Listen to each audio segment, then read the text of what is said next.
Good afternoon everyone. So guys, today I'm going to cook chicken grilled. So ngayon guys, mag-a-additional ulit ako ng paminta para mas lalong malasa ang ating chicken. Tapos iluluto ko siya doon sa salad master na lutuan. Mas masarap kasi doon guys. Hindi mo na siya kailangan lagyan ng oil. So, ilagay mo lang siya doon, tanggal ang mantika. Kaya sa mga nagda-diet dyan, iluto mo lang dyan sa may salad master. Okay na kasi wala siyang oil. So, ito na yung ating buong chicken. Totally na marinated ko na siya kanina. So, kailangan lang ulit lagyan ng paminta para mas lalong malasa yung manok. Manek. So, guys, abangan nyo po ang aking paglalagay doon sa kawali. So, guys, ang nilagay ko dyan sa chicken na yan, isang buong chicken, toyo, lemon, paminta, cola, yan, cola, tapos with the olive oil. Kailangan ko siyang lagyan ng water. Kung magbabouncy na yung water, it meant to say okay na. So, ganyan. More pa nga. So, yan guys. Pag nagbabouncy na siya, okay na siya. Pwede na natin ilagay yung ating chicken.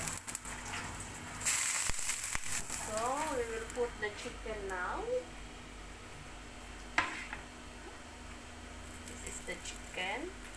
So, ganito muna. Okay. Ayan na guys yung chicken. Kailangan na lang ika-covered natin siya ha.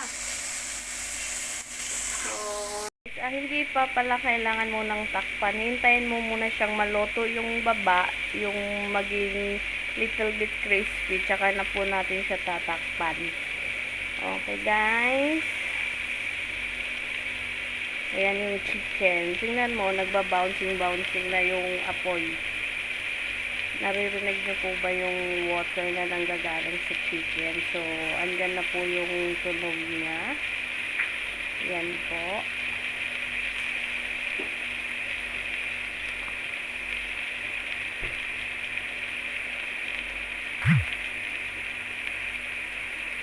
Naaamoy ko na yung last, alam mo yung amoy ng manok na kompleto ricados na guys. So, mabango siya. Especially nangunguna yung amoy ng paminta.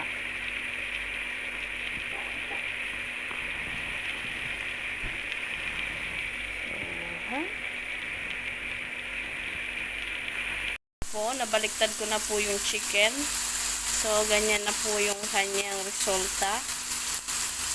Yan. At saka guys, nag-add na rin ako ng sauce para hindi naman po talaga siya masunog. At para lalo po siyang lumasa guys. Ayan po. Usually guys, pagka gusto nyo maglagay ng butter, pwede rin naman. Kasi ang butter din po is nagpapalasa po. At saka para siya na rin yung magbibigay ng oil sa ating niluluto. So guys, ngayon ang gagawin natin is ibabaliktad na naman natin yung chicken. Guys, kailangan ko nang i-cover ng kaunti. Yan. Yan.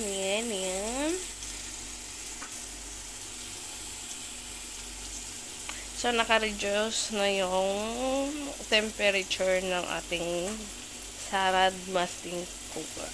Guys, ito na yung chicken. Luto na daw siya. Tingnan natin.